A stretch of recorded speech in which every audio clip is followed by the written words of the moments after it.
Pouvez-vous nous raconter comment cette grande aventure avec McDonald's a commencé pour vous? J'ai commencé en 1980 comme caissière à Rosemère, dans le bout de Laval, là. Et puis, c'est ça, j'ai gravi les échelons. En 1989, j'ai décidé de relever un défi. Les restaurants McDonald's du Canada ouvraient des restaurants McDonald's dans le Skydome de Toronto. Maintenant, c'est le Rogers Centre. C'est là que les Blue Jays jouent au baseball. Donc, il était en construction. Puis, tous les restaurants à l'intérieur, fast-food, vending dans les estrades, c'était tout géré par McDonald's. Puis, cette année-là, j'ai été, avec 39 autres gérants du Canada, j'ai été choisie comme gérante de l'année. Donc, qu'est-ce que ça nous donnait comme cadeau d'être gérant de l'année? C'est qu'on était envoyé en janvier 90, on ouvrait le premier restaurant McDonald's à Moscou. Pourquoi avoir choisi l'Abitibi pour réaliser ce rêve-là d'être entrepreneur?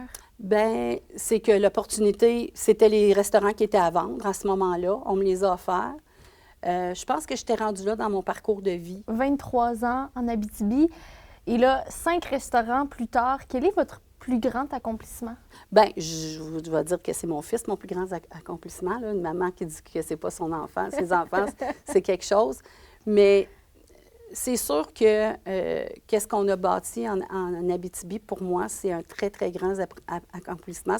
C'est mon plus grand accomplissement. Puis on sait, McDo est impliqué dans des grandes causes avec notamment le McDon.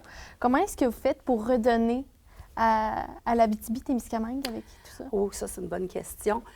Pour moi, le Grand McDon, tu sais, j'ai grandi là-dedans. Moi, ça fait 45 ans que je suis avec McDo et le Grand McDon existe depuis 40 ans. OK? Donc, ça a toujours fait partie de notre quotidien.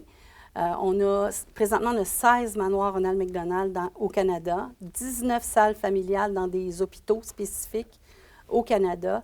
Donc, c'est sûr que pour faire rouler ces maisons-là, ça prend des sous. Chaque année, le Grand McDon, on donnait une portion de nos revenus au Grand McDon, au manoir, c'était automatique.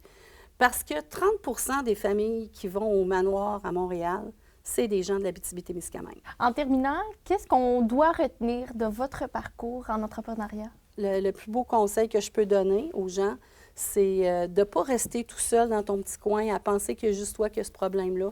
Il faut que tu essaies de t'entourer de personnes qui vont, si c'est dans ton équipe, qui vont te rendre ton équipe plus forte ou sinon qui vont te conseiller avec des choses que toi, tu n'avais pas pensées. Bien, merci beaucoup d'avoir pris du temps pour nous parler de votre aventure en entrepreneuriat aujourd'hui. Merci, Roxane.